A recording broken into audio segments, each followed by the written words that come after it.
Había aprendido que el silencio también puede ser una forma de respeto hacia uno mismo.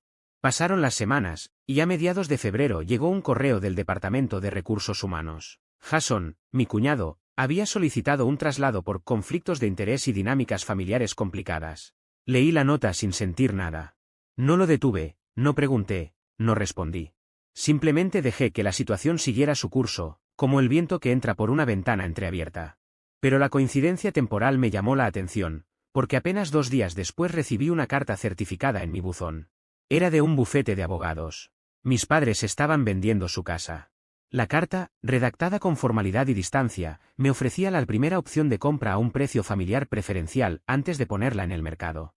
Me reí, pero no porque me pareciera gracioso, sino porque era tan típico de ellos. Después de tantos años de desprecio, de hacerme sentir pequeño cada vez que lograba algo y de regalarme un libro de autoayuda en plena cena navideña como si eso pudiera arreglarlo todo, su primer intento de contacto real fue una propuesta inmobiliaria.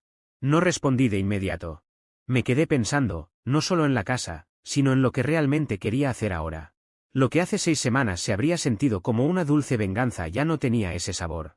No buscaba demostrar nada por orgullo, lo que quería era recuperar el control de la historia.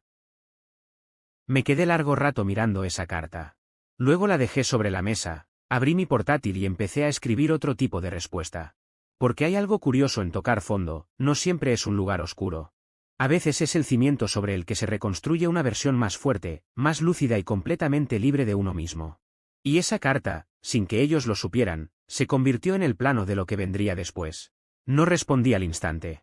La doblé con cuidado y la guardé en el mismo cajón donde reposaban las cartas de rechazo de universidades a las que nunca asistí, un viejo extracto bancario del mes en que alcancé 7 cifras y una fotografía desteñida de mis 16 años, en la graduación de mi hermana. En esa imagen aparezco rígido, con una camisa arrugada, mientras mi padre sonreía detrás de ella como si hubiera ganado el premio Nobel. Me quedé observando ese cajón en silencio. Ya no sentía ira. Aquella furia se había consumido semanas atrás. Lo que quedaba era algo mucho más frío, enfocado, casi quirúrgico. Aprendí hace mucho que la venganza no consiste en gritar ni en cerrar puertas con fuerza, se trata de mantener el control, de mostrar, con calma, que el mundo no gira alrededor de la aprobación de otros. Esa oferta por la casa no era una muestra de paz. Era una trampa. Mis padres nunca fueron personas sentimentales. Si lo hubieran sido, me habrían llamado, habrían preguntado cómo estaba desde aquella cena. Quizá habrían pedido disculpas o al menos fingido interés. Pero no. Aquello no tenía nada que ver con reconstruir la relación, era un asunto de conveniencia y, sobre todo, de desesperación. Decidí indagar un poco. Una de las ventajas de ser dueño de una empresa de software financiero es tener acceso a información. Nada ilegal, por supuesto, pero sí a conexiones, registros públicos, tendencias del mercado y datos útiles. Un par de llamadas más tarde, tenía el panorama completo. Mis padres estaban al borde de la ruina. No completamente arruinados, pero muy cerca. Su fondo de retiro había caído con la última recesión, y mi padre, el mismo que siempre presumía de haber conseguido todo por mérito propio, había refinanciado la casa hacía 2 años para invertir en una supuesta oportunidad tecnológica. El responsable era un tipo llamado Tyler, un autoproclamado emprendedor que vestía sudaderas con capucha y presumía su proyecto de criptomonedas. El negocio se desplomó en cuestión de meses, y ahora mis padres intentaban vender la casa antes de que el banco se presentara a reclamarla. Su oferta familiar no era más que un intento de evitar las comisiones de una inmobiliaria y ganar tiempo. Todo cobró sentido, el libro de autoayuda, el silencio prolongado, el repentino acercamiento por carta certificada. No querían reconciliarse, querían que lo rescatara. Y fue entonces cuando decidí que no solo iba a rechazar la propuesta, iba a cambiar por completo la dinámica de poder. Esa noche hice una lista. No una lista de venganza vacía, sino un plan meticuloso. No pretendía restregarles nada en la cara, sino restablecer el equilibrio. Por primera vez, yo iba a ser quien moviera las piezas. Paso 1, comprar la casa, pero no a través de ellos. Contacté directamente con el banco, mediante una persona que conocí años atrás en una conferencia de tecnología financiera en Austin. Ahora era vicepresidenta de préstamos hipotecarios. En menos de una llamada supe que la ejecución hipotecaria estaba más cerca de lo que mis padres insinuaban, querían vender rápido para evitar la humillación pública. Pero yo tenía otra estrategia. Hice una oferta silenciosa, en efectivo, utilizando una sociedad que había creado tiempo atrás para inversiones inmobiliarias. Era una entidad anónima, sin conexión alguna con el apellido Mercer. El banco aceptó encantado, Compré la propiedad un 20% por debajo del valor de mercado.